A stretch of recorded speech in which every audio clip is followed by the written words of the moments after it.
Hello, Blenders, and welcome to episode number 296 of ReelBlend, a podcast whose favorite Argylle will always be the limousine driver from Die Hard. My name is Sean O'Connell. I'm the managing editor at Cinema Blend, and on this week's show, Argylle is bringing its unique brand of spy warfare to theaters and eventually to streaming. And because of that, director Matthew Vaughn is our guest on the show. He's going to discuss his new film, his career. He's going to talk about Henry Cavill as Bond. What? And he's going to talk a lot about the X-Men movie as well, too, which was great. Some terrific stories from Matthew Vaughn's career. So we're going to get into that in a heartbeat. But first, let me introduce the boys, starting with Kev McCarthy of Fox 5 in Washington, D.C. Kev, how are you, sir? Sean, Jacob, Gabriel, and honored to be on with you guys today. And I'm very excited for people to hear this Matthew Vaughn interview because we all walked into this interview. We weren't sure what was going to happen, and we had our own Joaquin Phoenix moment walking out. So it was that was I can't remember if it was Jake or Sean, but back when we did Joaquin Phoenix for the first time, when he left the room after the interview was over, he's like, "Dare I say I had?" And he turns around to us and go, "Fun?" Like he was confused. He had a good time on our show. And then I think when we left the Matthew Vaughn interview, we had the exact same reaction because we were nervous because, we had never sat down with him long form. And I remember we were all like, is that fun? And to start the Argylle press day, Kevin got Matthew Vaughn really early in the day. Yeah. And Vaughn made it very clear that he does not enjoy doing interviews. Yeah. So we were all like, oh, great. it's not unlike watching Saturday Night Live this past weekend with Dakota Johnson as the host, ahead of the Madam Web junket, which hasn't happened yet. And she says, essentially, boy, I hate doing junket interviews. They're the absolute worst. And to give some clarity to Vaughn's comments, we were just talking about like jobs and kind of doing what you love for a living. And he's like, I love being on set and filmmaking.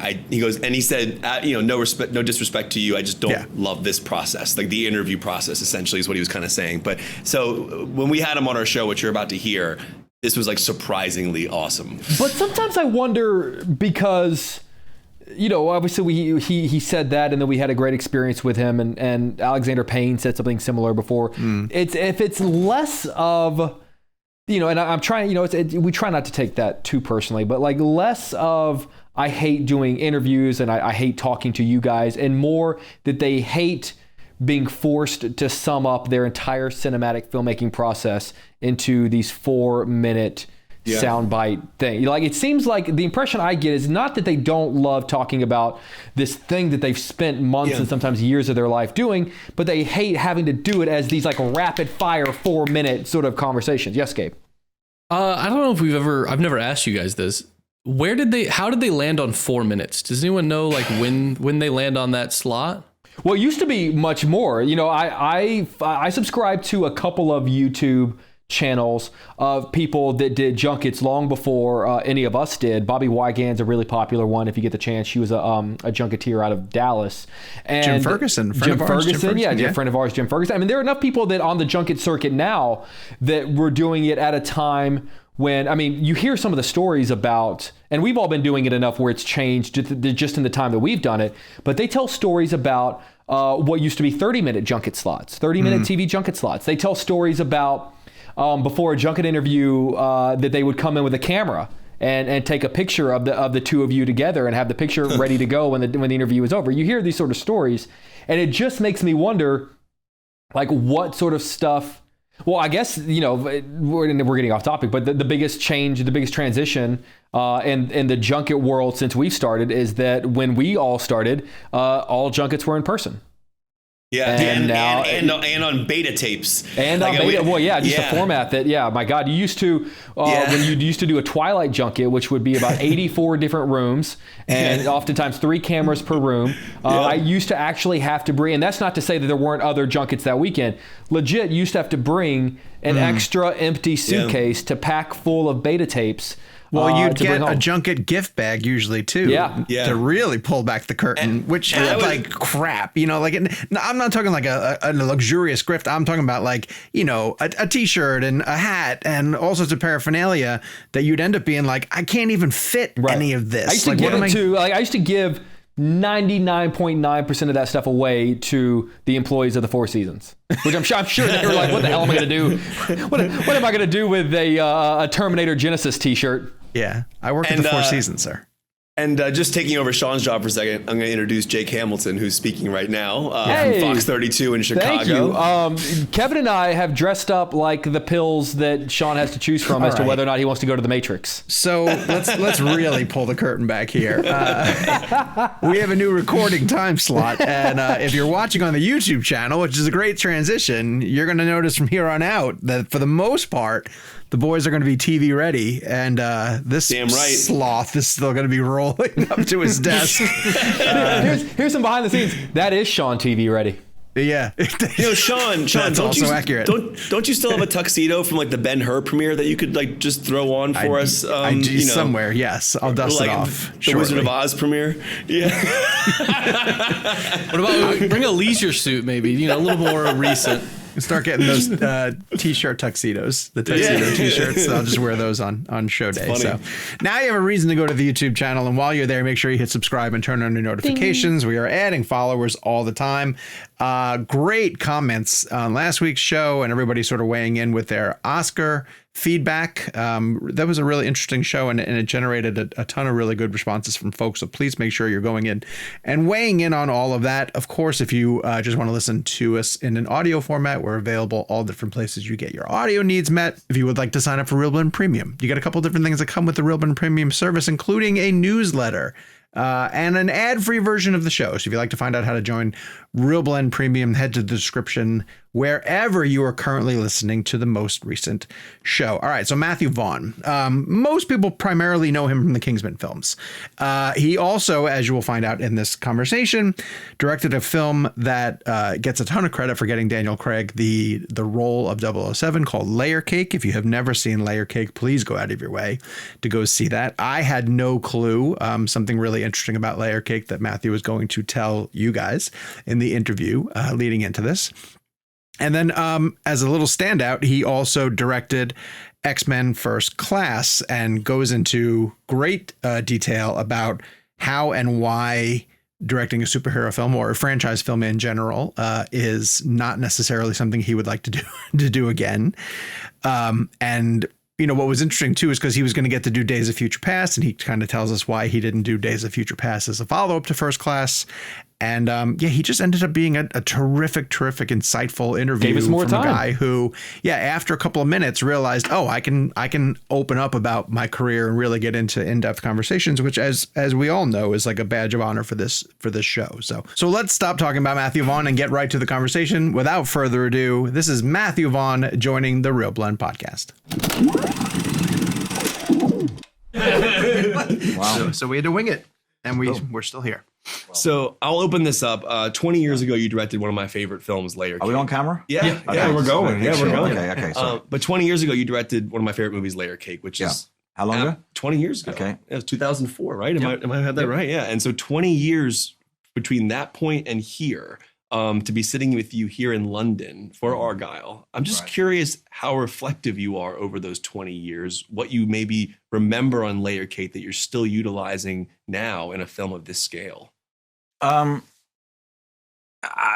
as you can see, I'm actually shocked it's been 20 years. When you said that, I was like, oh my God. So, like you thought it had been less or more? Less. Oh, really? Yeah. Trust me, the older you get, the more in denial you are about time.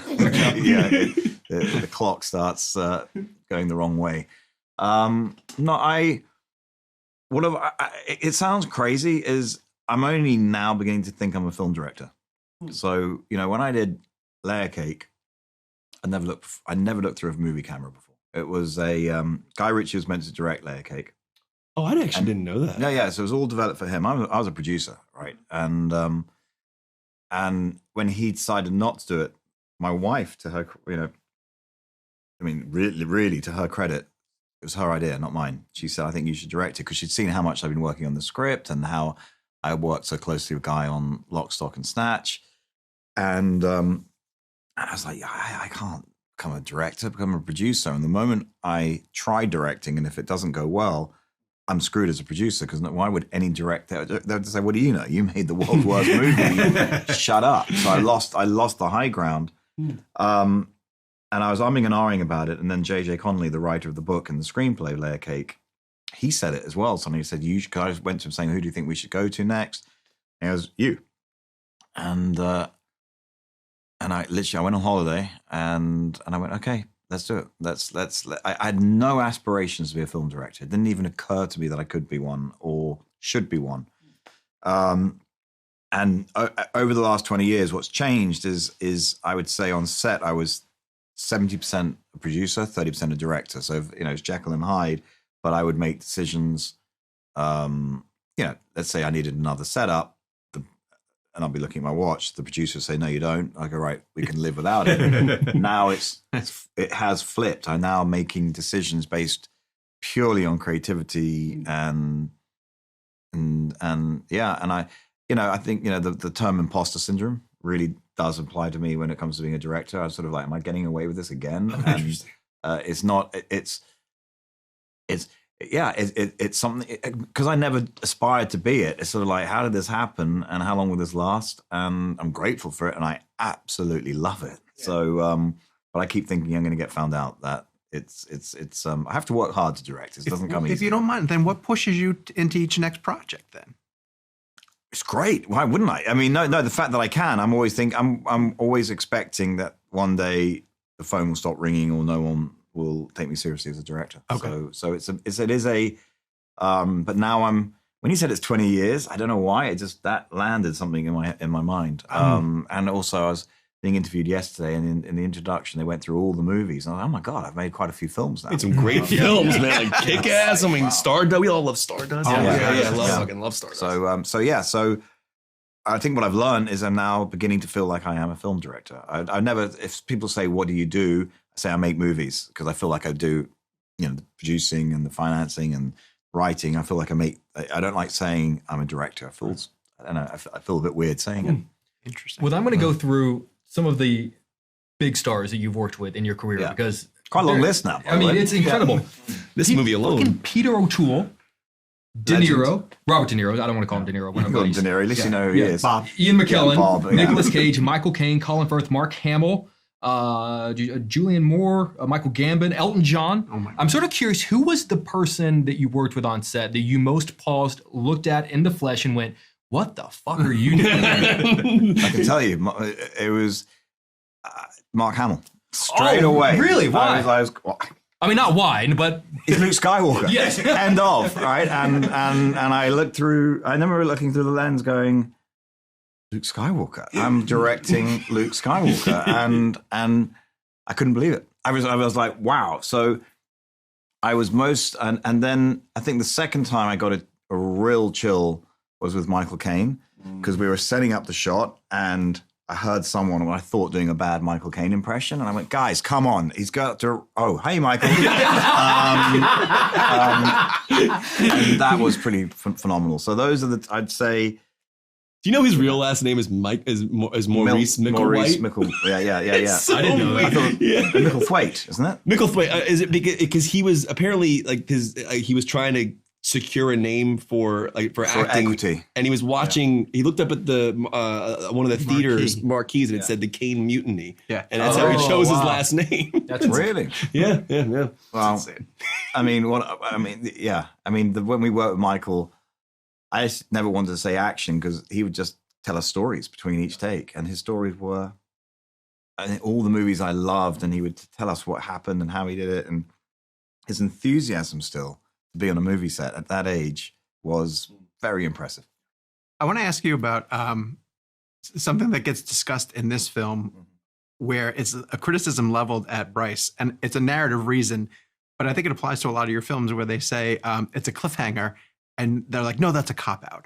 But you like to end on cliffhangers, and you like to tease out. So I thought you might have had some thoughts as to that criticism, kind of leveled at things that end on a cliffhanger and don't sort of deliver. Do I? Tell me what I can think of. Lock, Stock. What else? It feels like the Kingsman movies kind of end on a tease for things to come. Maybe they do. I don't know. Not by design. Maybe by default. Like this movie led me wanting more. Well, yeah.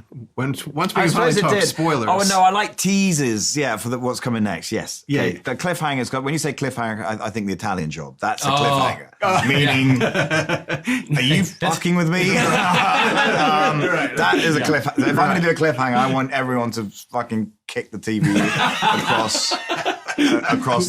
Go. I can't believe this. And go. So. Yeah, teasing. I like to tease, but I wouldn't. Yeah, so that's for me. That's maybe just an American English. Gotcha.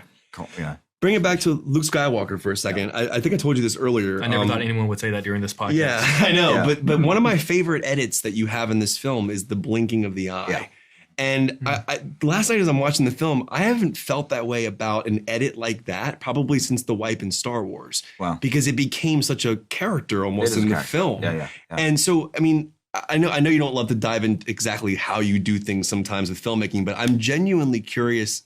Is that done in camera? Are you able to No, that's not. I mean, it's very simple. Is it just a digital edit? No, it's basically a white with eyelashes, right? And quicker and coming down and. But it has like a scope to it and like a oval. Yeah. But it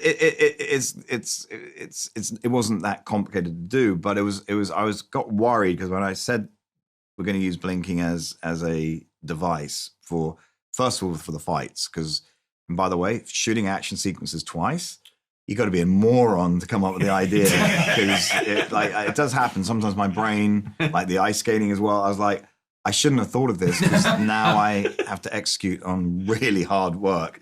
But the blinking, I just thought it was a really fun way to transition between the fights. But then I thought, actually, this would be a great way do time jumps as well. So and if you notice, there's two types there's blinking with energy, and then there's the shutting down, blinking, and then it will come up and we're in a new place. So it was, and by the way, I can, Star Wars, when I fell in love with cinema, right? And I was a kid, and I don't know, someone was interviewing us and Sam Jackson. And I said, I was 6 when I saw it, and he like nearly fell off his chair. Like, what are you talking about? But when I saw Star Wars, I literally thought Darth Vader was in the small, not Star Cruiser or whatever, I don't know what, Princess Leia's little spaceship, and he was like a pirate invading the princesses, because I thought the princess has to be in the big one. But that's how young I was. But I remember then thinking these wipes were astonishing. So it stayed with me. I just thought a wipe made you it was telling me it was like a turning of the page. So we did try, actually. There were 2 ways I was thinking. Do I do the blinks, or do I do like a turning of the page? Like her book. A book sort of in the movie that we looked at it, and it looked cool, but it was a device instead of a narrative reason. Well, the blink, because we're in her perspective. That's what's so brilliant about it. And exactly. It makes perfect sense that she would be going And the whole through movie's that. about being in her head, literally. So there you go. But by the time we get to this process, we try to avoid asking you any questions that we know you've been asked 1,000 times. But I do want to ask you a question. I know I'm here today. I want to ask you a question about a question that I feel like you're getting a lot, which is Taylor Swift. Oh boy, yeah. Yes. I don't super get it. I don't really get it either. I don't really get. I think there's an Argylle connection in there somewhere. I think she wrote something Argylle related.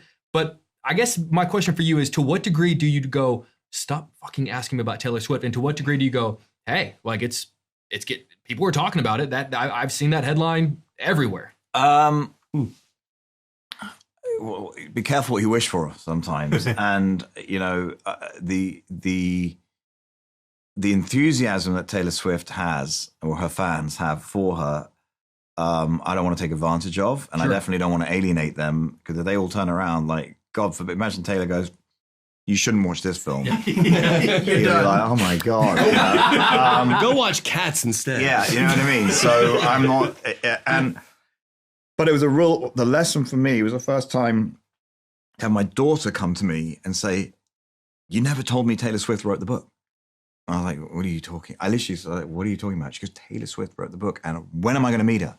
And I was like, she didn't write the book, and you're not going to meet her. And I was, you want to meet Mark Hamill? Yeah, exactly. And I was like, come on, explain this to me. And then she got on and was showing me all this stuff. And this I think it started with a lady on TikTok, and her analysis was unbelievably thorough. All right. So I mean, so thorough, I was like, yeah, wow. She did write the book. But I was like, did Ellie Conway base it on her. It got to this weird, I was even like, there's something maybe I don't know. But she didn't. That's why I went, I have to kill this one off because look, Taylor Swift's an amazing lady that has been taken advantage of by, and look what happened to Scooter Braun. Yeah. So I don't want to be on that list. Good man. Yeah. I want to talk a little bit about your action and the differences of your action when you are inside the sequences that are very clearly the book and the ones that are rooted in real life, and how eventually they start to come really close to each other. I don't know, well, you clearly realize this, but your movie has like back to back to back big set pieces to end. Oh, wait, this was my small little lockdown movie. That's hilarious. What makes me laugh is because when my daughters said, I showed her Romancing the Stone, they said, please make us a movie like this. And I was like, okay, I'll try. I said, I don't know if I can pull this one off because I'm going into a bit of a comfort zone denial of, there's stuff in this that's not my normal DNA of filmmaking. I prefer R-rated movies. I just always have. Yeah. That's me. And I went, you know what? Look, we're coming out of lockdown. This is really contained. It's small. It's intimate. I can just do this one first. And then I've got another movie massive compared to, well, I think it was massive compared to this, but maybe this ballooned. But then what happens is my mind gets in. There wasn't that much action in the script. There wasn't many set pieces. There was no cat. There was no, there was so many things that once I got under the hood, I got inspired, and then I can't help myself, just push the boundaries. So, but this is meant to be my small little. And the one in particular I want to ask about is Henry driving that car down the mountain when he skateboards down on the moke, the mini moke. No, the moke. Is it freeing to just say like, physics don't matter in this instance because we're inside the imagination of the storyteller? That was the whole point. The whole first 5 minutes of the movie, I sort of wanted a lot of people to think, Vaughn has lost his fucking mind. What is he doing? Whirlybird and this, and then Cena's picking it. I just really want everyone going, oh, you're in. Yeah, she was, I just wanted them to go, oh, God. And then we find out, nah. It's not the case. And it's sort of the same with Romancing the Stone. When I was watching it with the kids, I'd forgotten the beginning. And, it's the Western and the hero. And I was like, oh, Zemeckis, Romancing the Stone was my first successful date, right? Okay. So you have to understand, that movie was really important to me. So, it was a really... Here in London? Here in London, the Odeon Kingston High Street, no longer there. And I went there because I bought tickets to this girl, and purely the Romancing the Stone, I went, I don't know, it's some rom-com chick flick. I'm going to hate every second of it. Yeah. I liked it more than her. Yeah. I was just like, this is amazing. And it was a little Nelly, where the pickup truck wasn't and I was like, I remember thinking Michael Douglas was the coolest guy. DeVito was funny. Kathleen Turner. I was just like, this is movie making. But it gave me something to just, and we came out, and dates when you're 13 is not easy. It was awkward. We actually had something to discuss. I was like, because we both enjoyed it for different reasons.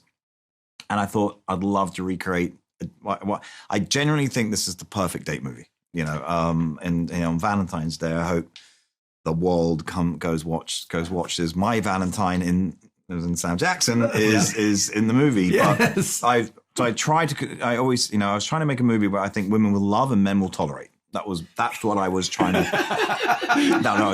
come up with. That's great. I'm going to shift gears completely because I want to geek out with you about probably my favorite scene in the entire X-Men franchise, which is the Blood and Honor sequence, with Michael Fassbender. Oh, the first scene we shot. Which one do you want to shed first, Blood or Honor? I think that might be the most badass Magneto scene I've ever seen. Just the whole sequence is brilliant. I know we're completely shifting gears here, but I just wanted to nerd out with you about that scene and filming that. Did you know how badass that was going to be reading it? Because I'll let you into a secret on that scene. It was the first day of filming. Oh, wow. Yeah. So that was, we arrive, I'm nervous because, I'm a director for hire, which is a whole new ball game for me. And director for hire? Can you explain that to our audience? Because at this point you've directed movies prior to that. Yeah, done, but I've always been independent and I still am. This is independent. Kingsman's independent. They're all independent movies, but that was the one time where, and when you're being a director for hire, the biggest thing I learned from it is I've been, so we say, slightly dismissive of some other directors and their movies. And then I realized how wrong I was, because when you're a director for hire on these big studio films, you have one little bit of a hand on that steering wheel, and there's another 12 hands with big muscles that just shift it around. And it's an interesting thing because they make you do bad things, and then they blame you for it. if you do some good stuff, then they go, well, that was us.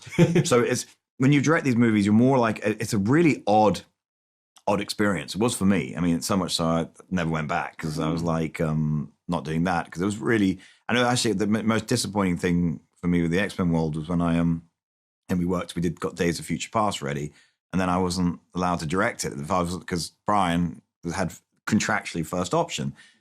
And I was like, oh, okay. And I get it, because, X-Men, Bryan Singer, I don't care what anyone says. He's, sure. And he started it in a time when superheroes were not in and I remember seeing the first X-Men, and I thought X2 was a masterpiece. The X2 opening in the White House is classic. Amazing. Yeah. So back to that scene, Blood and Honor. Was it Blood and Honor? I think it was. I hope I had that right. I'm going to be really mad if I'm wrong on that. So it was the first day of filming, and one of the guys I worked with, Carlos, I put him behind the bar. There's the Argentinian barman, right? And we're shooting the first scene, and I said, look, what's going to happen? He's not an actor, obviously. He works with me. And he's putting the pint and handing it over, and then walks over, and he's, gets the knife in his hand. He kept going, ooh, like this. I'm like, dude, this is a knife. It's flying through the air. It goes into you. Make it, He's like, what do you mean? What do you mean? And Fassbender's thinking this is like an actor. He doesn't know I know him. I went, I'll tell you what I do. Ready? 3, 2, and I just fucking punched him. As hard as I could. He's an old friend. I winded him, and he went, down. And I was like, that is what I need. And the whole crew, all the actors were just like, okay. And then I said, ready? Let's go. And that's where I think the tension came from, because they were just like, Jesus, this guy's going to punch me if I get it wrong. And he's a big guy as well. I think if I'll punch him, I'll punch anyone. Dude, that scene is so badass. Like, which one do you want to shed first? Oh my God. Really, and Fassbender's so good. Yeah. His James Bond audition, if you ask me. That perfectly leads to my next question, because a lot of people credit Layer Cake with being a big reason that Daniel Craig was cast as James Bond. And he was fantastic. Rightfully so. But around that time, Henry Cavill obviously famously also auditioned for the part. I've seen him and Daniel. And I feel like this movie, and also a little bit Man from U.N.C.L.E., give us a little bit of taste of maybe... Great Man from U.N.C.L.E. He was brilliant. I think Man from U.N.C.L.E. is one of the most underrated movies, by the way. Incredible. It might be Guy Ritchie's best movie. Yeah, I when I saw Man from U.N.C.L.E., and Guy and I are very competitive. Let's put it that way. But we were competitive before I became a director. We want to beat each other at whether it's chess or whatever. and when I saw Man from U.N.C.L.E., I thought he knocked it out of the park. I still do not understand why. It should have done better. I went to that set, and it was the only time I ever felt sitting across from two actors where I was like, fuck you, you're not human. Oh, yeah, the two of them. Cavill and Armie Hammer. And I was like, you're not human. Like, I'm looking at gods. Well, the weird thing is we were shooting Kingsman, I think, next door. Because Guy used to come visit me on the set. Okay. It was weird. We were like playing chess, going, we're meant to be making movies right now. But it's a great film. My question was going to be, how do you think Henry Cavill would have done as Bond? Do you feel like you got a taste of what if you're an Ian Fleming fan, there is no one better right now on this planet to play James Bond than Henry Cavill. Do you think he should, if they came back around? Still do. If you're an Ian Fleming fan, if you read the book, he is James Bond. Yeah. He's just perfect for it. Full stop. Yeah. You see him walk down the hallway, that's Bond. Yeah. All right, we're going to switch into spoilers. So now you can talk freely, and everything we talk about from this point on, we will hold until after people have seen the movie. We don't want to ruin anything. We got to get you on our show again sometime, man. You're awesome. Please. I want to just talk about Henry's final scene. I want to talk about the accent and the hair. Okay. And I want to talk about the design of that and what it's meant to mean. Jesus, he's obsessed with cliffhangers. I mean, it's unbelievable. It's a cop-out. No, it's a cliffhanger. Well, I also want to talk about Henry's, just his ability to be versatile and do almost anything in this film. Well, the whole thing about Argylle is about turning everything upside down, inside out, and topsy-turvy. So that is meant to be the ultimate moment of, is everything we just watched real? Maybe it is, maybe it isn't. But in the next movie, you get to see more of that new character. Okay, gotcha. Yeah. Kind of I hope. If, by the way, and I say in the next movie, and I touch wood. Well, fuck, I'm not touching wood. Someone find some wood. I'm touching wood. Yes. Okay. Yeah. Gotcha. Okay. Kind of a two-parter. One, this is just the fan nerd in me about this. When Bryan Cranston's character is revealed to be a villain, right before that moment, he knocks on the door. Is that at all the man who knocks Breaking Bad type of reference where he breaks bad? Am I just reading into that as like a fan of that show? Oh, that reveal. Sorry, I was thinking, well, first time you meet him, he's got a gun and he shoots someone in the head. That's villainous. That's when he's revealed. Oh no, I'm sorry. It's the reveal that he's revealed the to be father. the father. Forgive Yeah, me. that's Yeah, that's what that's you what I got me. meant, sorry. No, actually, well, for me, it was the same knock as Valentine in the first Kingsman. Oh, that was cool. Okay, cool. All right, cool. Another part of my question is this. The marketing for this film is very heavily focused on the idea of who is Argylle.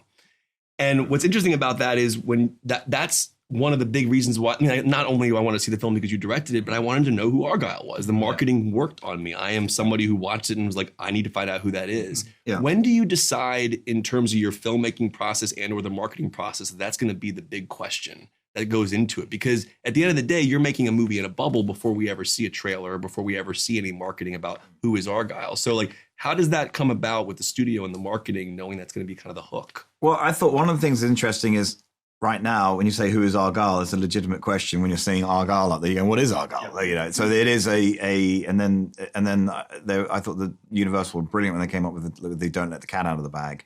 I was just like, oh man, you guys are clever. They're very good. They are good. And then when they said they wanted a book from The Twisted Mind of Matthew Vaughn, and they were really nervous. I mean, yeah, it's great. My You wife like that? I thought it was funny. Cool. I don't care. What Do they have to run that by you? Yeah. Okay. I like that stuff too. Yeah, because- I don't mind. I'm like, whatever, you know.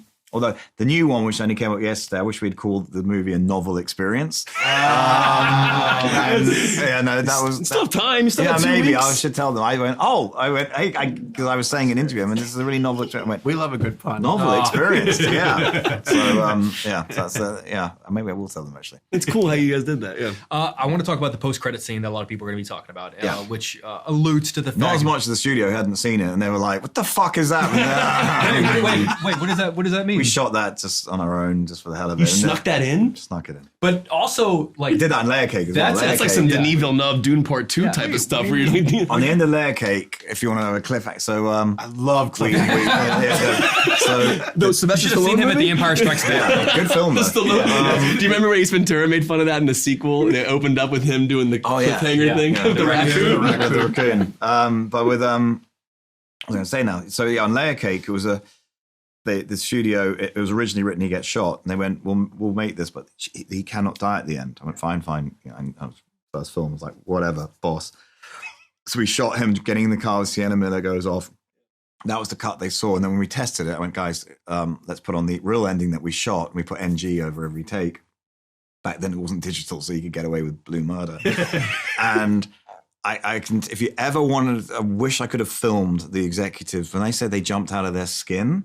Like the audience go, huh? You just saw two heads bouncing up and going, and they looked at me, and we walked outside, and they're like, "What the fuck do you think you are?" And I'm like, "Yeah, but I think it's the right ending. He's a drug dealer. There's got to be some moral code." And he was like, "No," he's screaming at me. And then you go in for an audience thing where they will start talking about it. And the first guy scribbler goes, "What did you think of the ending?" All right, first question. And normally you ask, "What do you think of the film?" and all this shit. I was like, wow, he's pissed. And I'm sitting there. And they went, "Who liked it?" 20 hands went up. And he looked at me and went, boom. And then they said, "What do you like about it?" And this guy literally said, "It felt like an ending that some studio executive wasn't allowed to fuck up." Oh my God. And I looked at him, and he looked at me, and to his credit, he went, "I'm a studio executive that would have fucked us up. Keep it." Wow. I respect that. So I respect that. said, "Thank you." And then full circle 20 years later, you did it again.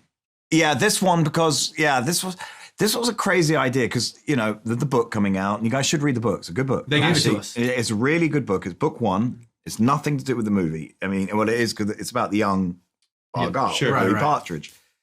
And it was funny. I just went, so when I read the book, all right, I was like, why are we not filming something from this? You know, and it's all over the stuff. And I had an idea when I was, because, you know, in my mind, what I want to do, on the left of Marv is Kingsman. On the right now is Argylle, right? And they're two different types of spies in films. There's a world where I think a few things can meet in the middle with all of my stuff, like Kick-Ass as well.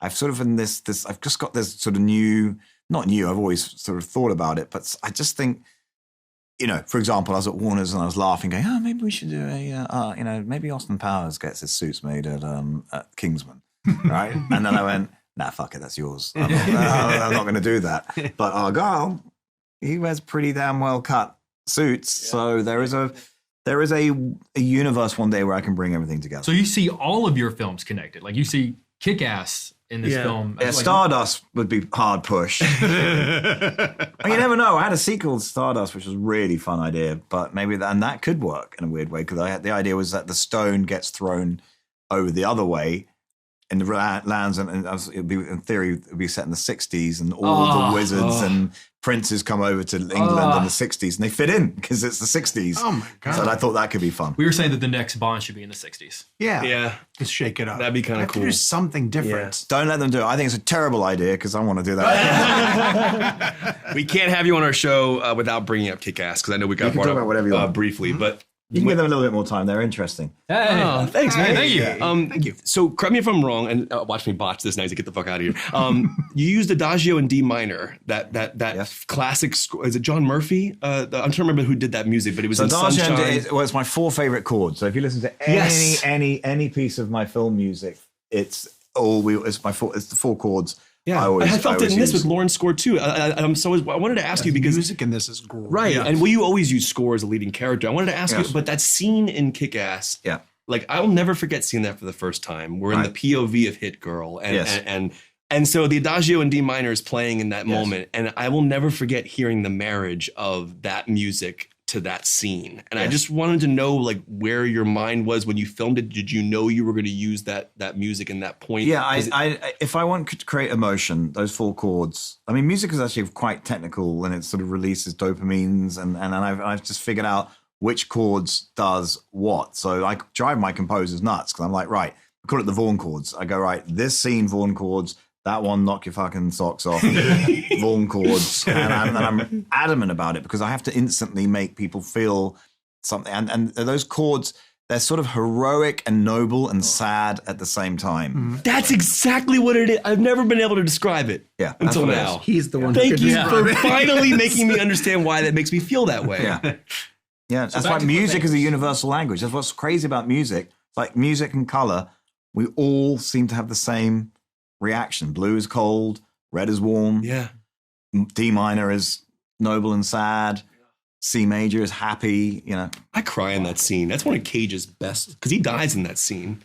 Yeah. That's one of Cage is a genius. By the way, Cage was, a pleasure to work with, and a very good actor. Yeah. Damn great sequence. Yeah. They are kicking us out. I wish we had more time. We didn't even get to talk about Bryce Dallas Howard, who is fantastic in your film and carries so much, and John Cena. We'll do one last. So if I say to you, this is the last question you can ever ask me, what would it be without mentioning cliffhangers? When are you? How come you get to say it? These two. It's his turn. It's his turn. When they both literally bowed to the altar of. He kind of runs the show. He runs the show. I'm a little bit there is an element. There is an element.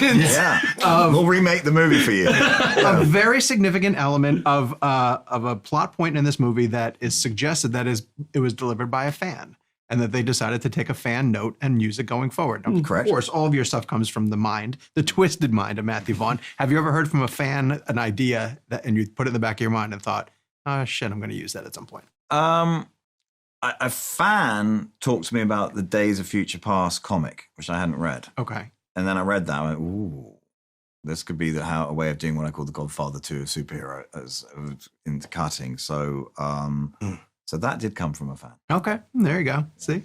I swear to God, if we see Matthew Vaughn announced as the next Bond director and it's a 60s period piece, you'll be dreaming. You'll be fast asleep. Going, wow. It'll be Marv plus ReelBlend presents. Exactly. It'll be starring you as Bond. Give the people what they want. Exactly. And shout out to your daughter's cat who's in this movie, by the way. We got to give her a shout out. It's amazing. Thank you for doing this. We really appreciate you coming on. No problem. Really Well, thank you and good luck with it. We want to thank our good friend Matthew Vaughn for coming on the show, and of course our friends at Universal for helping us set up this interview as part of the junket. So we're going to get into our review of Argylle now, and we're going to keep it spoiler free for the beginning of it.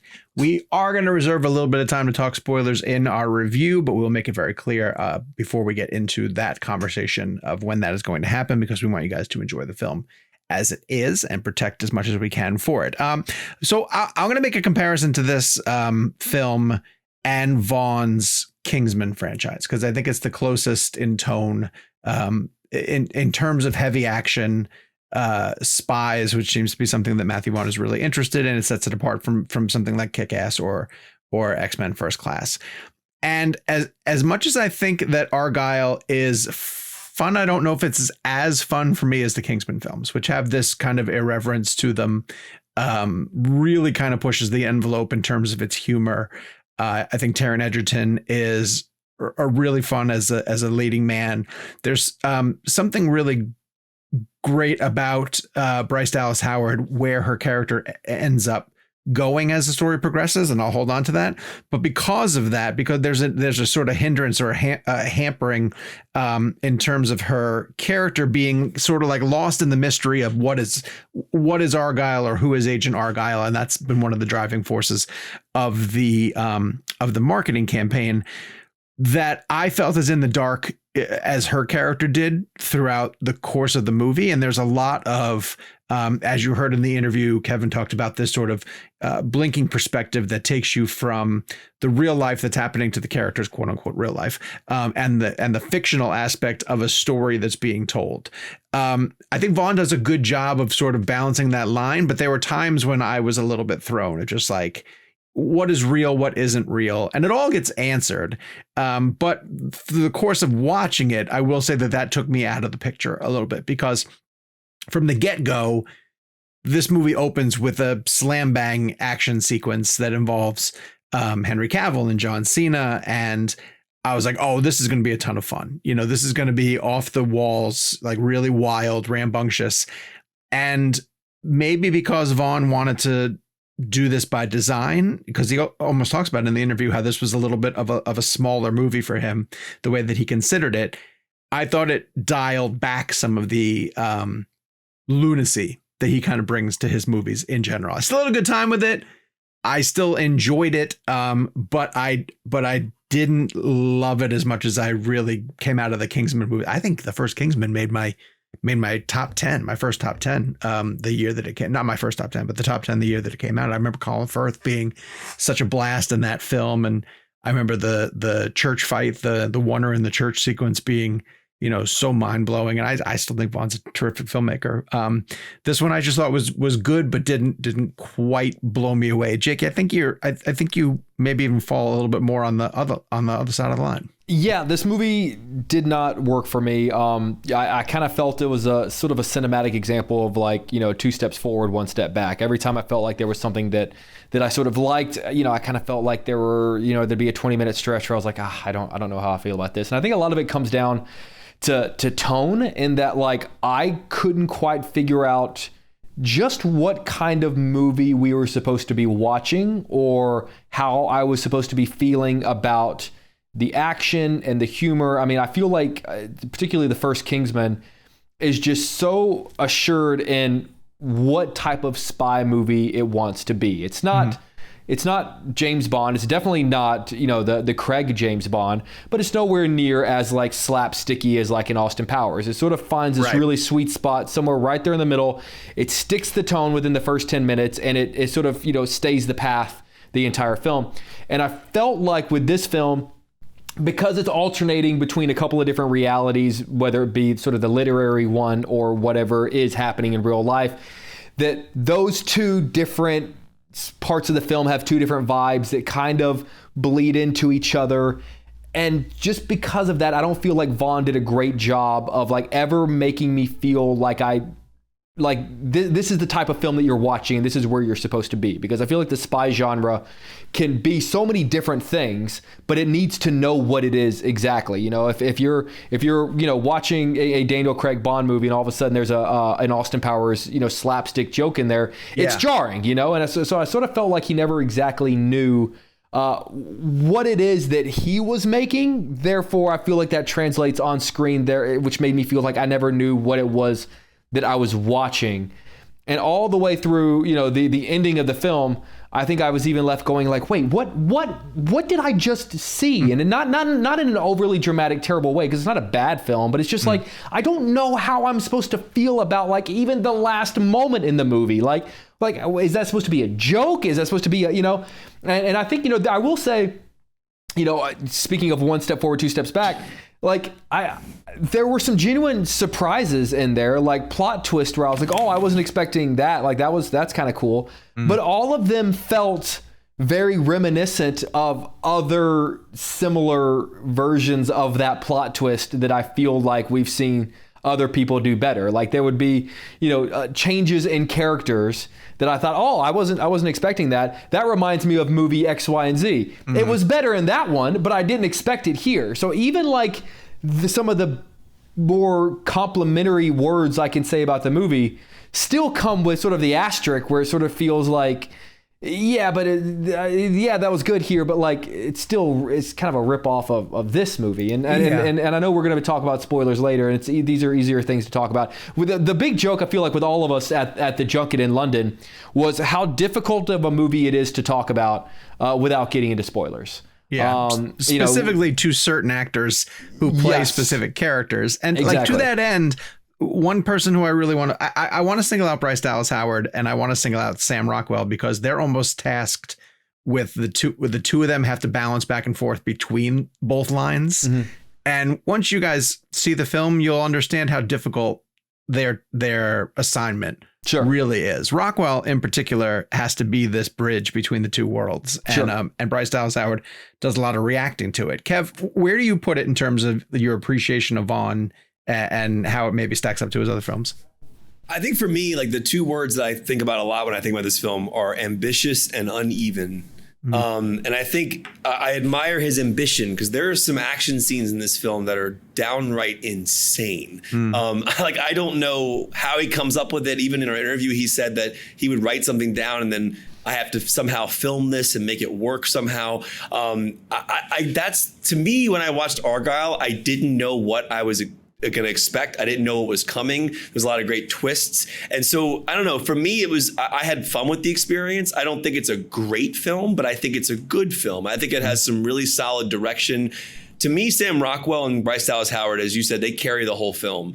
Rockwell is remarkable in this, as is Bryce Dallas Howard. And like, I remember when I first saw Confessions of a Dangerous Mind and Matchstick Men, there was something about Rockwell that I just really latched onto as an actor. And I think with this particular film, he is such a reliable character actor. Like he makes everything entertaining, no matter what the circumstances in this film. He's fun to watch. A couple things that I had a problem with. The PG-13 rating, I think, hurts the movie a bit. And I think Matthew Vaughn works really heavily in R-rated material. Kick-Ass, Kingsman, Layer Cake. There's something about his violence. Now, I will say the violence in this film almost felt like cotton candy in a way. Like it was like kind of, in some points, looks like cotton candy. Right. And so those scenes were cool. So I get where he's coming from. But the problem is when you're watching a film like this, even if there's a fantastical element to it, when you're seeing violence done on screen and there's no blood or there's no like repercussions for what just happened, it does take you out. But then you start cartoonish. It becomes cartoonish almost. And I think that's probably the point of it. And I think it goes back to Jake's point about tone and whether or not it knew what it wanted to be. I got to tell you, I didn't see any of the twists coming. Yeah. So for me, it was kind of a fun ride. I was just like, oh, what's going to happen? I mean, for people out there who haven't seen the marketing for this, the whole marketing campaign is who is Agent Argylle? That's the big question. Every trailer ends that way. Every person wants to know. It's a brilliant way to market the film. And I will say the film delivers, I feel, on those twists. Really? I do. So, I do. What I want to say for the spoiler conversation, because that is one of my biggest complaints, is the resolution to that question. Do you guys want to just transition into that? Do you want to just transition? Why don't we do that? Why don't we throw up the spoiler wall now at this point? And for the remainder of the review, we're going to get into specifics for Argylle. So if you're just going into it cold and you want to just understand where we're coming from, Kevin thought it was ambitious but kind of uneven. Jake was a little bit disappointed. I fall right between the two of them. I did have fun with it, but I have issues with how it all sort of played out. We're going to get into now the idea of the answer of who is Agent Argylle. And for people who have made it this far into the thing, there's a book that exists called Argylle, and it's a spy thriller. And this movie is essentially following the author of that book, and she's played by Bryce Dallas Howard. And we see her at book signings, and there are readers who are asking her questions about the characters. And she essentially says, that these characters just kind of came to her, and she's been writing these adventures down. And her parents, played by Catherine O'Hara and Bryan Cranston, are incredibly supportive. And then, surprise, surprise, the big reveal is that Bryce Dallas Howard was a former spy, and she's writing from her memories. She's Agent Argylle, essentially? Because it's like Rachel, isn't it like Rachel Kyle or something like that? And so when you put R Kyle together, it sounds like Argylle. Yes. And Catherine O'Hara and Bryan Cranston have been encouraging her to write these stories because they want the information that she's been protecting in her head, in her memories, coming up with an idea of a fake accident kind of that has led to her amnesia. I'm with Kevin. I didn't see that coming whatsoever. Okay, but there's a difference between I didn't see it coming and I'm happy with the answer. I'm both. Yeah, I'm both. I liked it. That's one of my least favorite things about the movie is the resolution to that question. It's funny. I actually liked it because at the end of the day, the build up to that moment, you were expecting some massive celebrity or something to show up. I thought it was the cat. Or the cat, or it was going to be something ridiculous. That would have been terrible. I think it's a really smart concept that an agent lost her memory and she was roped into writing these stories. I think it's a really cool idea, to be honest with you. What's even funnier is if you go back to the beginning of the movie and Bryce Dallas Howard has turned in her latest draft and asked her mom to read it. Right. And the mom is saying to her, like, hey, your ending's not there. It's a cop out. You can't leave them on a cliffhanger sort of thing. You should keep writing. And then once you realize that she wants her to keep writing to get to the details that she gets to, like, even that all kind of makes sense. So I appreciated that. But I just feel like, the whole spy with amnesia thing we've seen before. So the entire marketing hook and the twist of this movie is a plot point that we've seen. That's like saying we've seen John Wick a million times. The first John Wick movie is nothing more than a revenge film like Charles Bronson Death Wish or something like that. I mean, it's just taking. But if you watch The Beekeeper and say, oh, this guy gets angry because the guy killed his bees, and someone says, oh yeah, but that's John Wick, to me that's a totally fair comparison. Is that what The Beekeeper is about?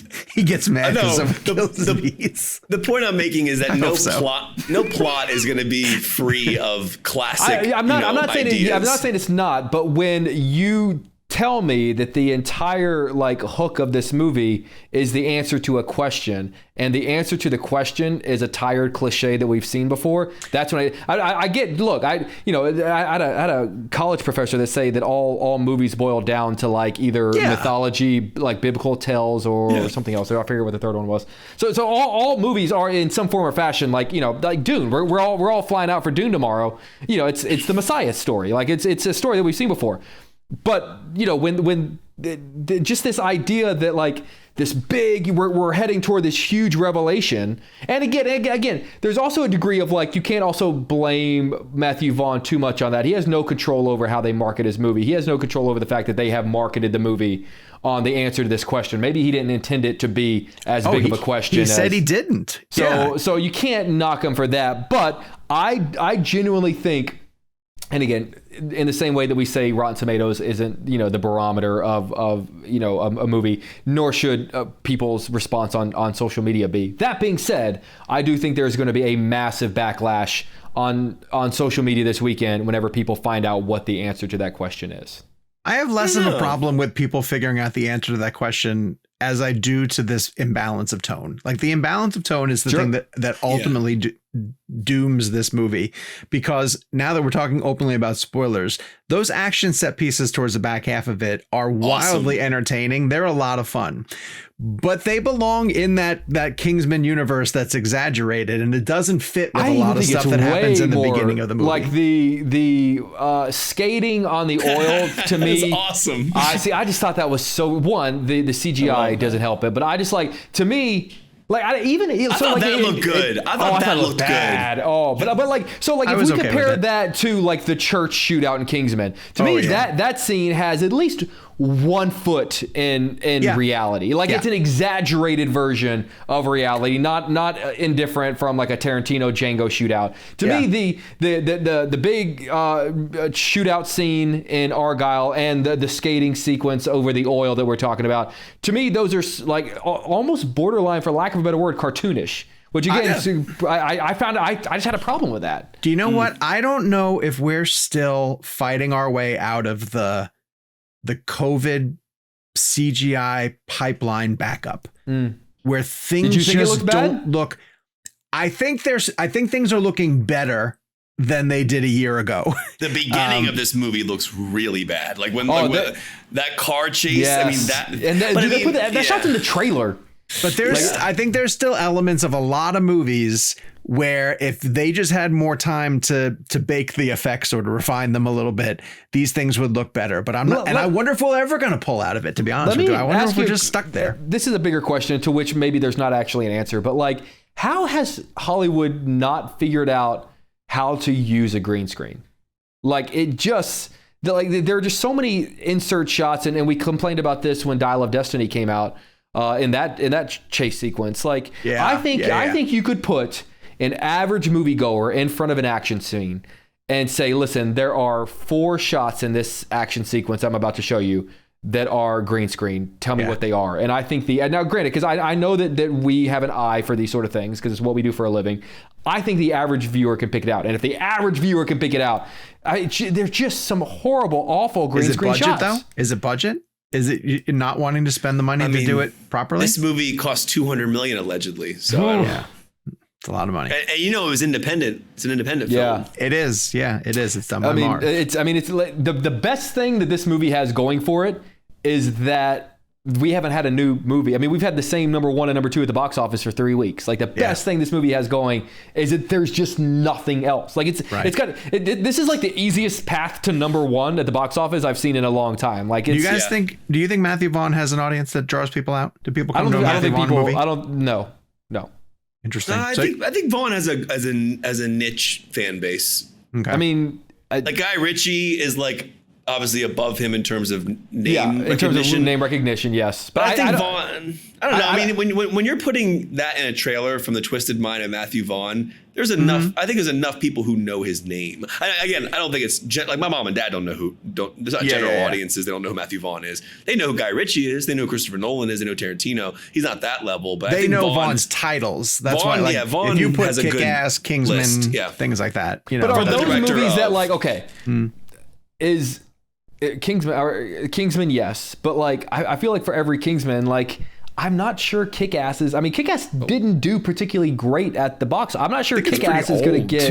Yeah, it's pretty old. Yeah, and first Kingsman Kick-Ass 2 cost $30 million and it made 96. Yeah, Kingsman 2 didn't like leave people with a good taste in their mouth, and I don't think there was a massive audience for the Kingsman. So we're talking about a franchise that, like, you know, sure, we all love the first one, but it's not like it's this behemoth franchise that's bringing people. I don't think, and you know, while we're in spoilers, that post-credit. Okay, here's the thing: we all saw the screening in a room full of people who I think are fairly well-educated movie people, and I like to think that we sort of can follow things.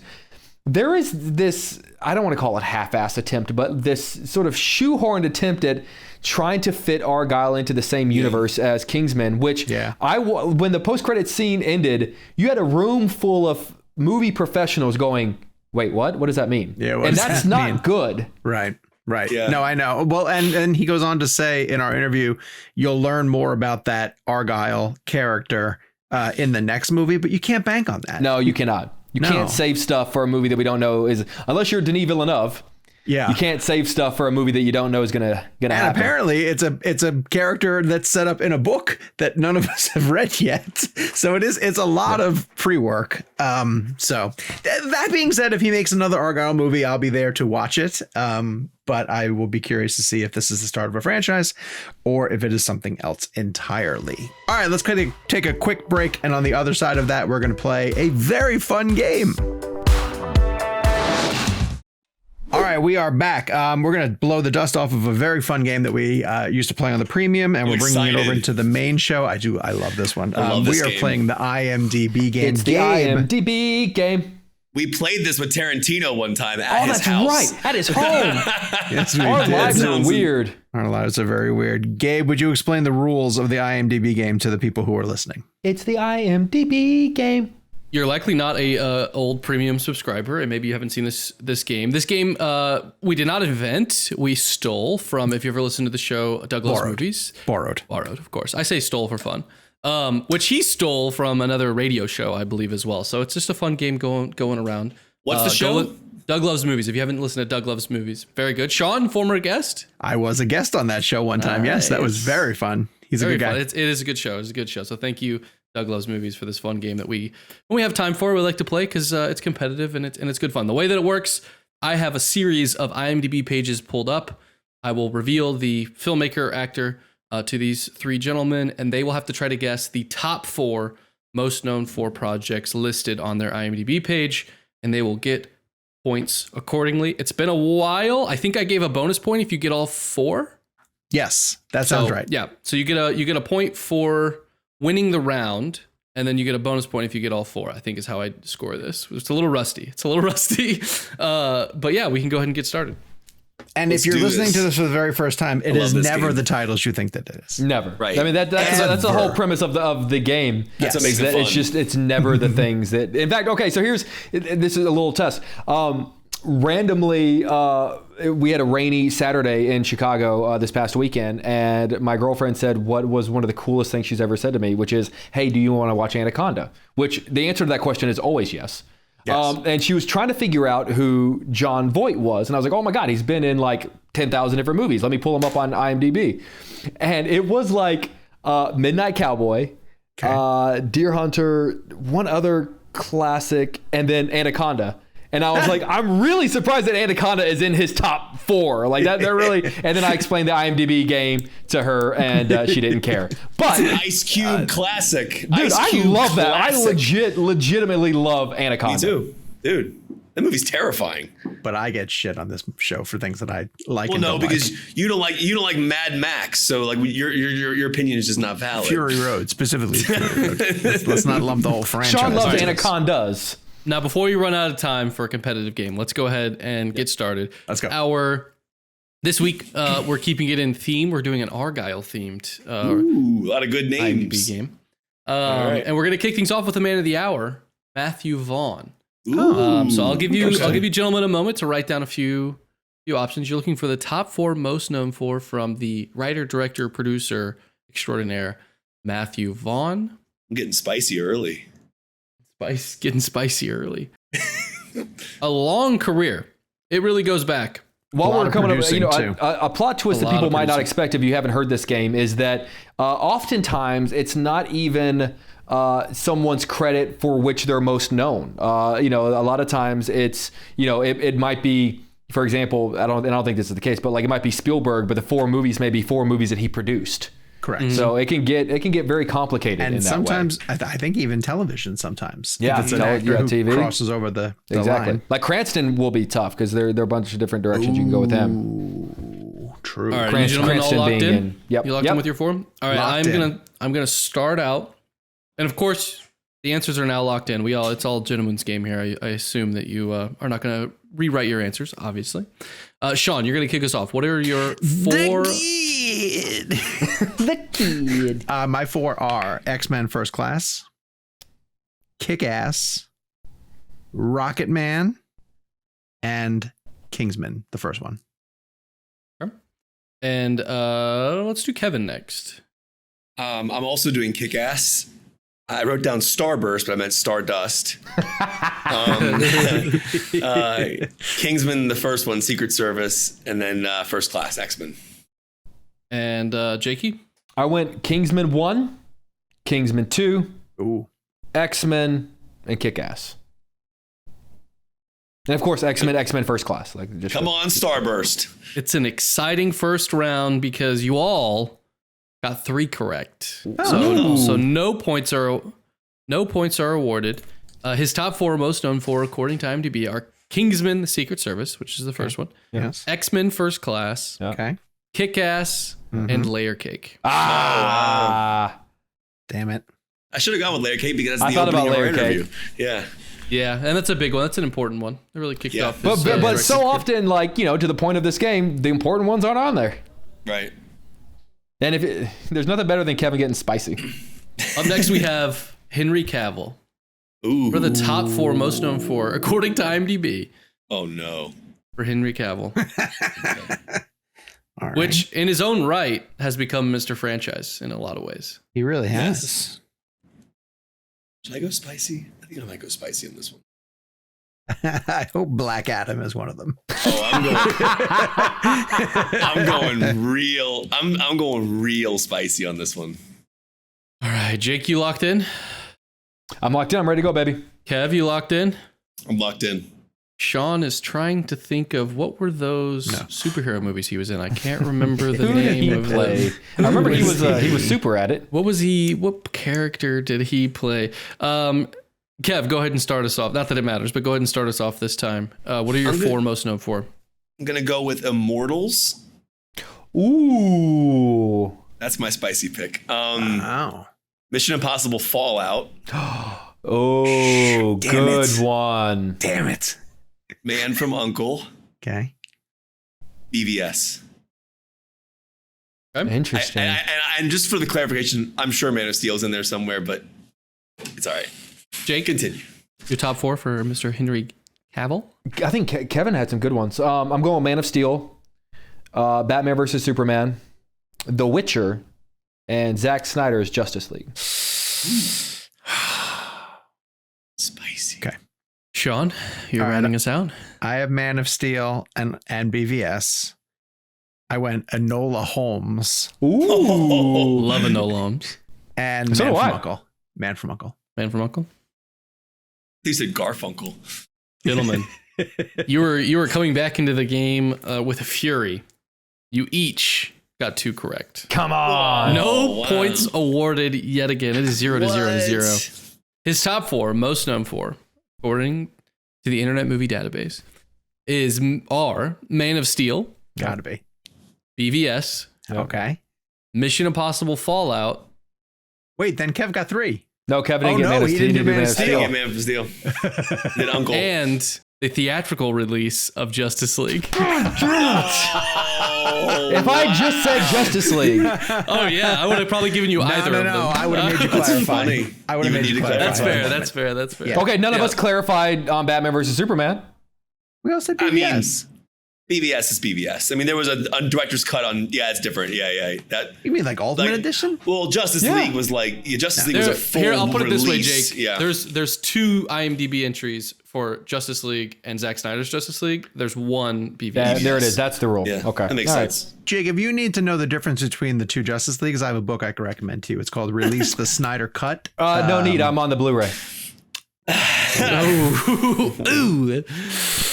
We can do this with Spider-Man too if you want to. No, that's okay. Thank you very much. Wait till you see the new special edition of Die Hard coming out. Hey.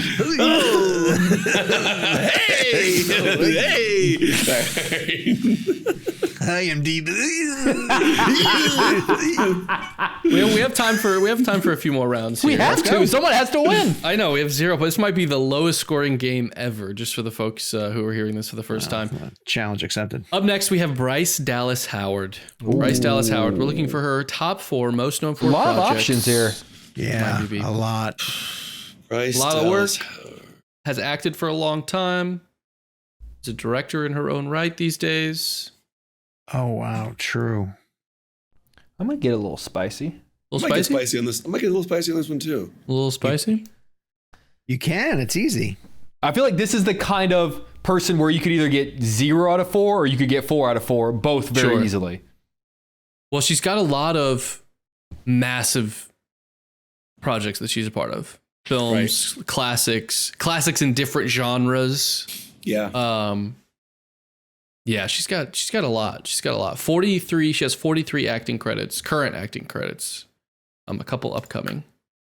All right. She told me an amazing story about while we're finishing this out about watching Apollo 13 with her father.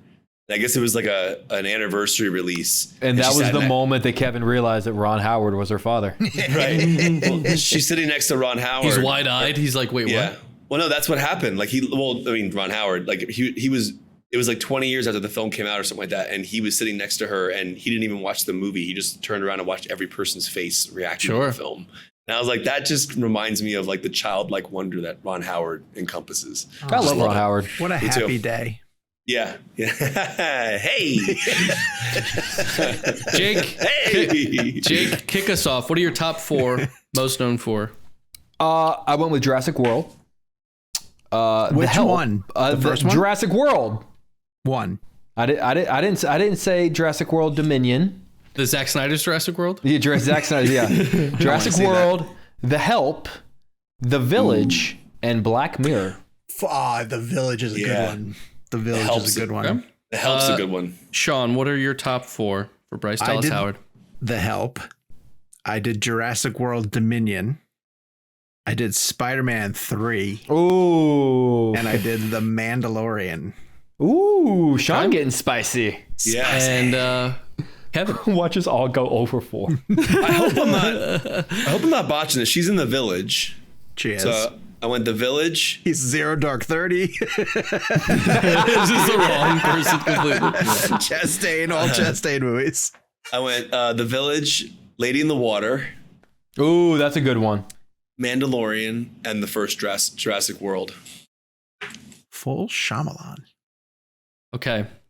I forgot I about think The Lady in Help's Water. going to be on there. Her top 4, according to IMDb, are Black Mirror, Yes. Okay. Jurassic World Dominion, Yes.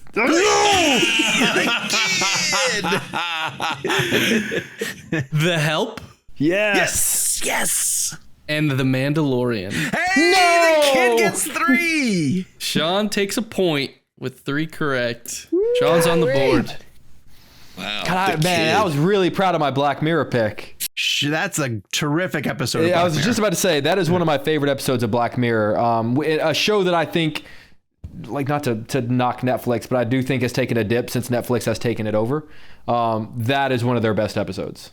Our next actor on IMDb is Sam Rockwell. Ooh, that's tough. Sam Rockwell. Okay. Now this is, I mean, This is the toughest one is there so far. a pick? Is there a pick that's not spicy for Sam Rockwell? He's a bit of a character actor, you know, He's all over the place. all over the place. Yeah, I love him in that one with the Coolio song. I'm joking. Dangerous Minds. Remember, Coolio did a song for the movie Dangerous Minds, and then Was he's he in a in movie that? called but he's in a movie called Confessions of a Dangerous Minds. Yeah. Anyway, That's- continue. That is a deep pull. That was like an Inception joke. I needed an IMDb page just to get that one. Just to get that joke. Follow the trail. Wow. You can go anywhere. I legit, I'm looking at my 4 and thinking I could go 0 for 4 or I could get all 4 of these right. I feel good about mine, which means I'm probably going to miss all 4. Yeah. Any spicy picks, Kev? A few. If it's gonna help your confidence at all, this gentleman has 109 acting yeah, credits. jeez. Perfect. That makes it way better. While you're waiting, right. this is kind of interesting that Mine are not good. Dylan O'Brien and Corey Michael Smith are going to play Dan Aykroyd and Chevy Chase in a movie about SNL's first season. That 1975 movie is really shaping up to be interesting. Yeah, I think it could be very interesting. Who's directing it? It's someone big, isn't it? But isn't the kid from Fablemans playing Lorne Michaels? Is yeah.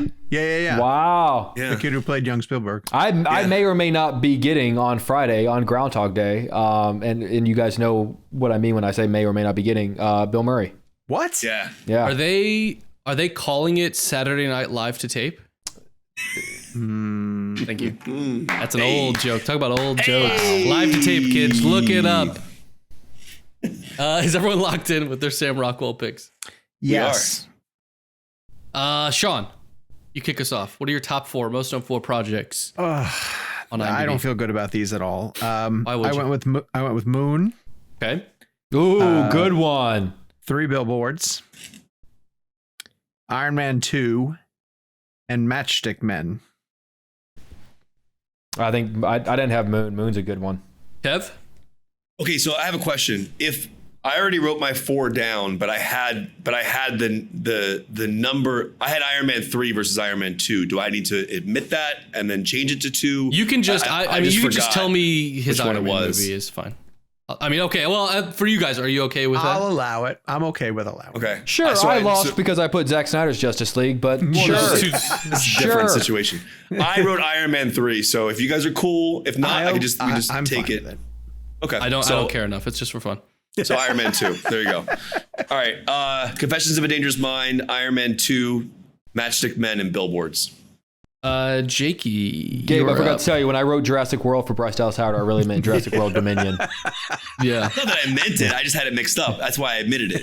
What a tool. My 4 are 3 Billboards, Vice, The Green Mile, and Matchstick Men. Oh, the Green Mile. Forgot he's in that.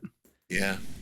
His top 4, according to IMDb, for Sam Rockwell, are Confessions of a Dangerous Mind, Ooh, good. Well done, Wow. Kev. 7 Psychopaths, Oh, I love 7 Psychopaths. 3 Billboards, All right, nice. and Moon.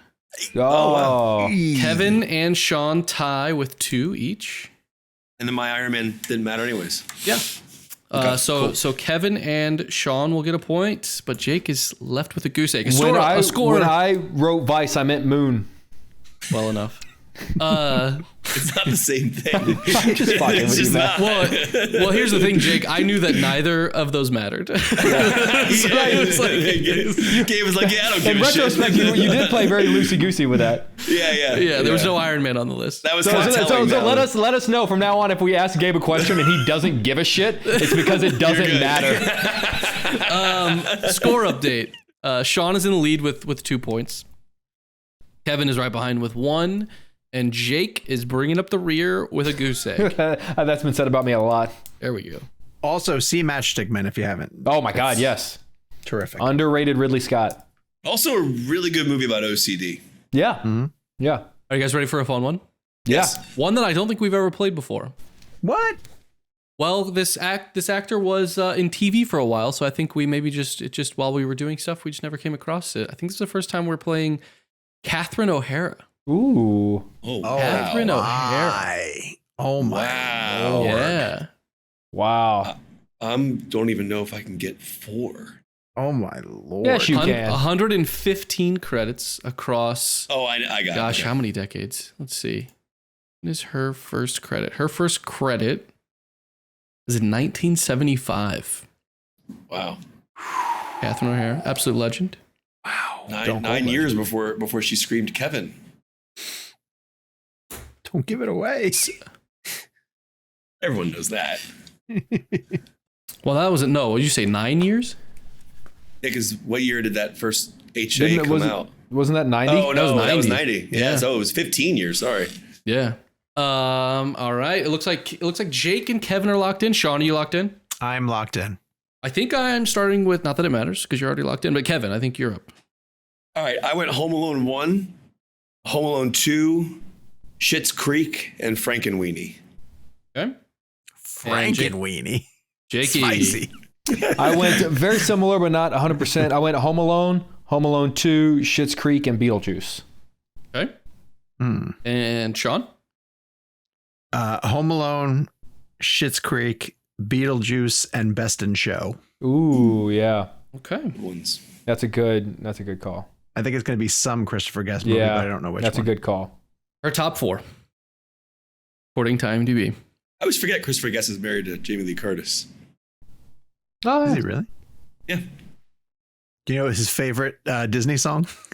BR Christopher Guest. BR Christopher Guest.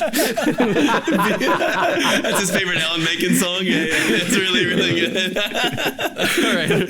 Her top 4 are Penelope. No.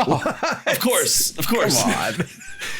Of course. How did I not remember that? Frankenweenie. There's no way. That was more of a joke. I want you to rewind to the moment where you hear Sean go, Frankenweenie. O'Hara. She's a Frankenweenie. She's great in Frankenweenie. She's really good at it. All right. We also have Best in Show Oh, wow. and A Mighty Wind. The only one Jesus, I they got didn't is the get crazy one. one. No Home Alone. No Home Alone. Wow, no Beetlejuice? No Schitt's Creek. No Schitt's Creek. No Schitt's Creek. But Frankenweenie. But Frankenweenie. So Kevin and Sean tie yet again, each gaining a point, and Jake is just happy to be here. Hey, story of my life. Schitt's Creek. I can't believe that. Let's. I think we have time for one more, and then if it's close enough, we might do a second just to if we need to break a tie. Okay. But let's go ahead and try. BR Christopher Guest. That's great. Thank you. Let's That go was with really good. the top 4, most known for Bryan Cranston. Okay. Bryan Cranston. Watch them not have Breaking Bad on there. Tricky. Wow. Tricky. Yeah, that's tough. 166 credits, gentlemen. Okay. I'm going to go kind of spicy. Okay. A little spicy. Yeah. I'm curious a what little spicy. Curious what a spicy Cranston pick is. Spicy Cranston sounds like a food item. You'd order If you open like if you open up a restaurant, Spicy Cranston.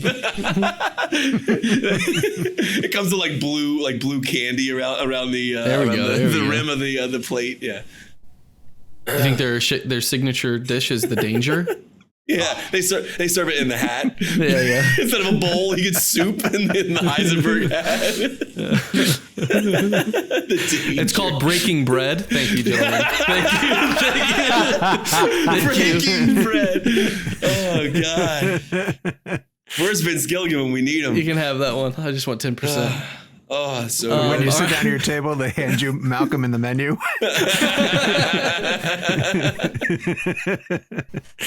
Oh God. If you don't have time to sit down, you have to take the food to Argo. Okay. Jake, you are up. What are your top 4 for Bryan Cranston? Do you believe? Speaking of, I'm going Argo, Breaking Bad, Malcolm in the Middle, and Trumbo. Okay. And Sean? Breaking Bad, Malcolm in the Middle, Argo, and Godzilla. Ooh, nice. Okay. And Interesting. Kevin. Because I went Godzilla, Malcolm in the Middle, Trumbo, Breaking Bad. Oh, all right. Okay. Because I think we have a similar list, but there's one off on each one. I think It's just I hope Argyle why 4 him. times. Why him is on there. it's Argylle. Okay. All right. Stretch. Bryan Cranston's top 4, according to IMDb, are Malcolm in the Middle, Bang. Breaking Bad, Bang. Argo, Bang. Oh wow! and from behind we have Trumbo to give Oh damn, Jake a Jake. clean sweep. 2 points. Give him a bonus And point. the extra point. So we gotta do another round. We gotta be quick because Kevin has a do hard it. out. He's gotta go be on All right. live TV. Perfect. Now, quick score update. Sean has 3 points. Jake and Kevin have 2. Oh wow! Sean is barely holding on to the lead here. All right, If here we Kevin go. or Jake double their points here, and Sean whips, Let's go. a huge upset. Sean could be the Lions of this game. Yeah, go for it on 4th and 2 instead of kicking that field goal, Sean. That's really great. We're gonna round out with John Cena. Oh, all right. John Cena.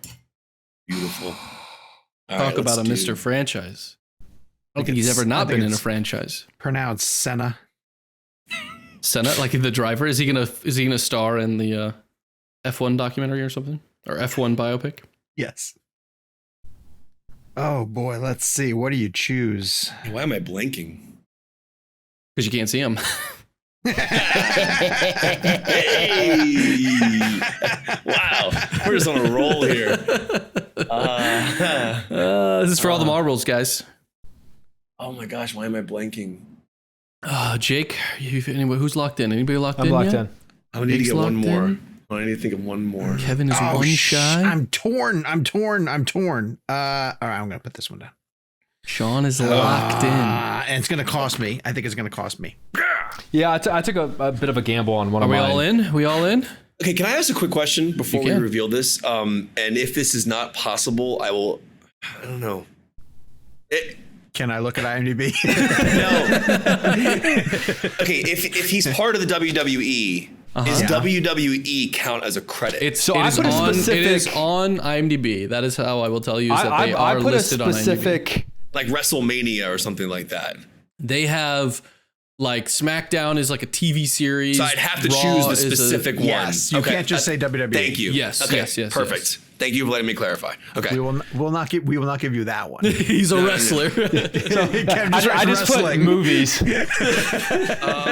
Wrestling. Wrestling. Okay, I'm ready. All right. Excuse me, Sean, you are kicking Yes. us off. Top 4, most known for. All right. John Cena. Bumblebee. Peacemaker. F9 and the Marine. Ooh, I forgot about F9. Kevin, your top 4. Very similar to Sean's. Bumblebee, Fast 9, Suicide Squad, the James Gunn one, Peacemaker, TV show. And Jakey. Peacemaker, Suicide Squad, Bumblebee, and I put WrestleMania. Okay. His top 4. The one I According was going to- to put is Blockers. If Blockers is there, I'm going to be pissed. We have F9, the Fast Damn. Saga. We have Bumblebee. Yes. We have 12 Rounds. Oof. Yeah. Where you played Danny Fisher. You guys don't remember Oh, the movie where he that's played it. That's Danny the name Fisher? of it. I thought you were going to say like 12 rounds of like I remember 12 rounds. like a wrestling thing. And then finally, oh boy. we have the Suicide Squad. Oh, all right. Now, gentlemen, we're in a predicament, Kev. The score is now Sean 3, Kevin 3, Jake 2. Can I squeeze in a quick tiebreaker between Sean and Kevin? I have 6 minutes, so let's go. do Perfect. it. Yeah, let's do it. Perfect. Quick. It's gonna be an easy one. We've played this gentleman, I think, 36 times in this game because he always comes up and he's a legend. Let's do it. Do I not play? You can play if you want just to see what you score, but I'll just get But from if he them gets to 2 keep points, it. he catches If I up. get 2 points. If you get, that's true. Yeah, go ahead. Yeah. Yeah. That's fair. That's All fair. right. That's fair. Is it Sam? Sam Jackson. Okay. Sam Jackson. Now we talk about Mr. and Mrs. Franchise. Gentlemen, as an actor, this man has 214 credits. That's it? 214 credits. 120 of them are Nick Fury. I'm gonna go spicy.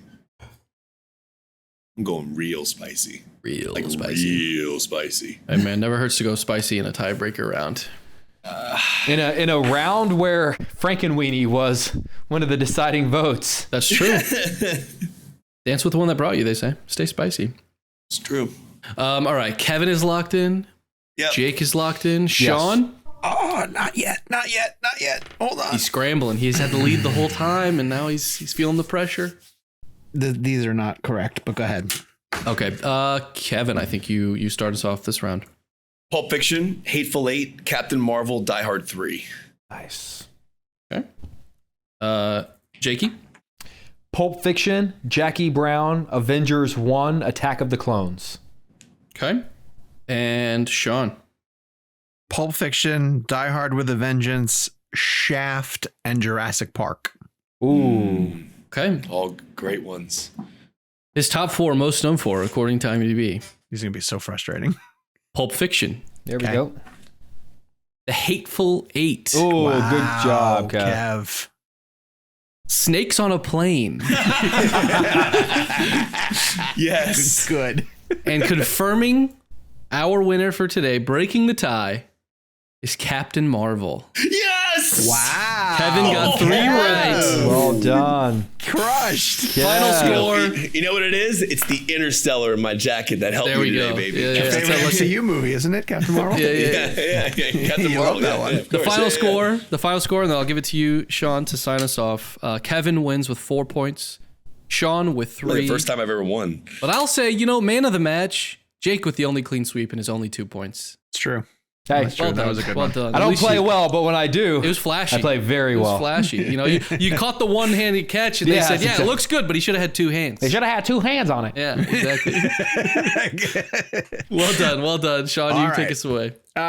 For the call to action this week, guys, head to the comments under the YouTube channel and let us know your favorite Matthew Vaughn movie. If you'd like to wait until after you see Argylle, go to Argylle and then come back and let us know if that one ranks at the top of your list. We'll be back next week with a full-on episode. We are, as one of the guys mentioned earlier, heading out to Dune, but Dune interviews will wait for a little bit, and so we'll tell you guys how all that goes when we're able to. So in the meantime, follow us on social media at Jake's Takes, at Kev McCarthy TV, at Sean_O'Connell, at Gabe Kovach, and the show is at ReelBlend. I still have not figured out something good to say. I guess we can say Dunes. Still got Dunes. Dunes. Yeah, tunes until it happens. But tunes. Tunes.